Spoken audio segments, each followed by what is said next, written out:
Hi, thank you for watching Digging to China. I'm Dong. On Monday, November 8th, the Chinese Communist Party kicked off a 4-day closed-door session. The so-called sixth plenary session of the 19th Central Committee was attended by more than 374 and alternate members of the Central Committee, the party's highest governing body.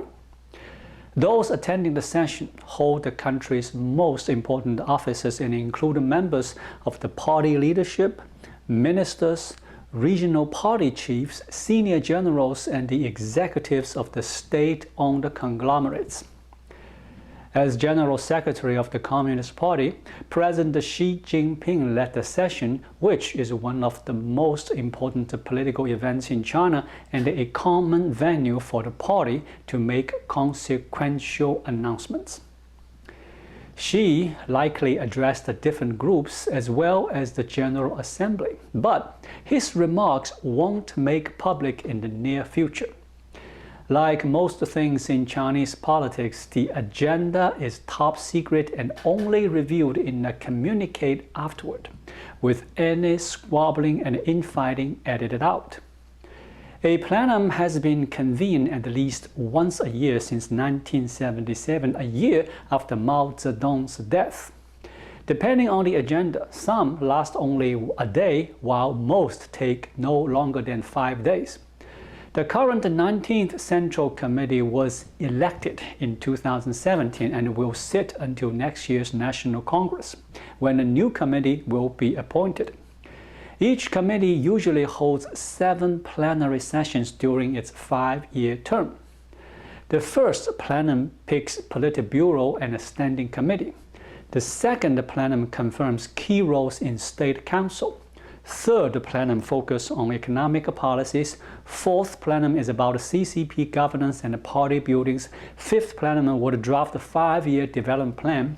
Sixth plenum deal with intra-party plans and social policies. And the seventh plenum will set party Congress agenda. The sixth plenum is more important than other. It's the final chance for horse trading before big decisions are made at the following year's Congress. The plenums are a key venue for the party to display unity among the party leadership and indicate the direction of key policies. The meeting serves as a precursor for the introduction of important laws, regulations, and economic plans, and the discussions that continue beyond the plenum will almost certainly lead to the introduction of new policies. For example, at the 4th plenum in 2019, Hong Kong's national security law was announced. In 2018, the 3rd plenum endorsed constitutional amendments that lifted presidential term limits. The abolition of the notorious re-education through labor system was announced at the 3rd plenum of the 18th Central Committee in 2013. In late 1978, the 3rd plenum of the 11th Central Committee saw China firmly turning its back on the Soviet economic model and marked the start of the reform and opening up policy. Official Xinhua news agency reported that last month, CCP Politburo reviewed a draft resolution on the major achievements and historical experiences of the party's 100 years. At the 6th plenum in 1981, Deng Xiaoping famously passed his historical resolution denouncing the missteps of Mao, whose great leap forward and the Cultural Revolution crusade caused famine and death. At a similar summit in 2016, the party named Xi a core leader, a term previously reserved for Deng and Mao, and confers de facto veto powers over key decisions. When Mao published his historical resolution in 1945, the People's Republic of China was 4 years away from being a country and still tangled in leadership wars and in the midst of a civil war. The document was titled Resolution on Certain Questions in the History of Our Party. It declared that only Mao had the correct political line to lead the CCP, clearing the way for decades of his personality-driven rule. By the time Deng delivered his document in 1981, the party was facing another leadership tussle in the wake of Mao's death 4 years earlier. Although the document's narrative condemned the chaos of Mao's cultural revolution, but it did not discredit him and thus undermining the party. Deng secured his position as the man with the right vision to take China forward. That platform allowed Deng to liberalize China's economy and ban another cult of personality without ever being the president. The resolution writing process is quite important. It is a process of consensus building within the party elite. Deng canvassed more than 4,000 cadets' opinions on his resolution. However, leader always controls the final narrative. And Xi definitely dominates the process of shaping of this third historical resolution. Xi is not Deng Xiaoping. He does not criticize party missteps. He is spinning a victorious tale of a century of success, in CCP's own words, from one victory to another, glossing over failures and outlining his vision for a modern Marxist society.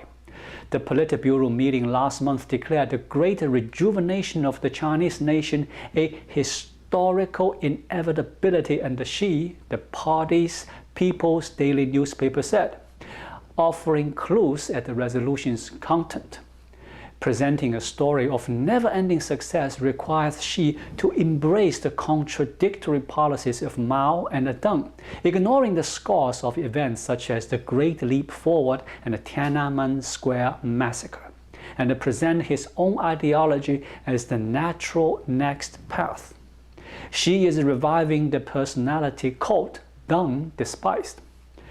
Xi's path to lifetime rule is not smooth. The fact that he has never traveled outside China since 2020 is indicative of the confidence level of his grip on power.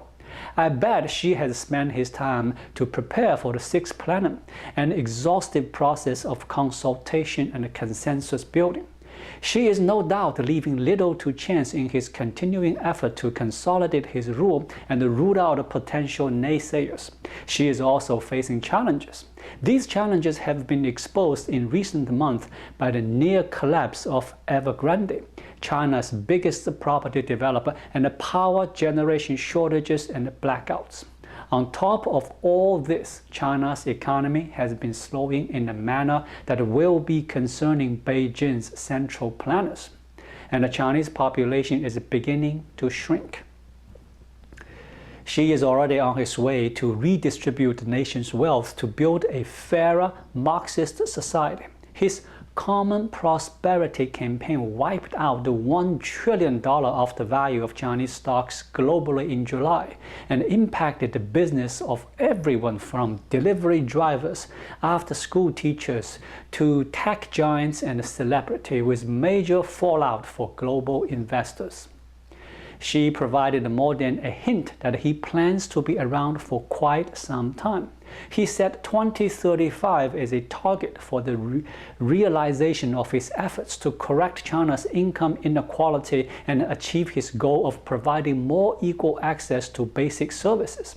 That benchmark date, 2035, is 2 further 5-year cycles of the National Party Congress. In 2035, Xi would be 82, having ruled China for 20 years. Thank you for watching. Please leave a comment and subscribe to my channel. Just click the subscribe button right here. I'll see you again shortly.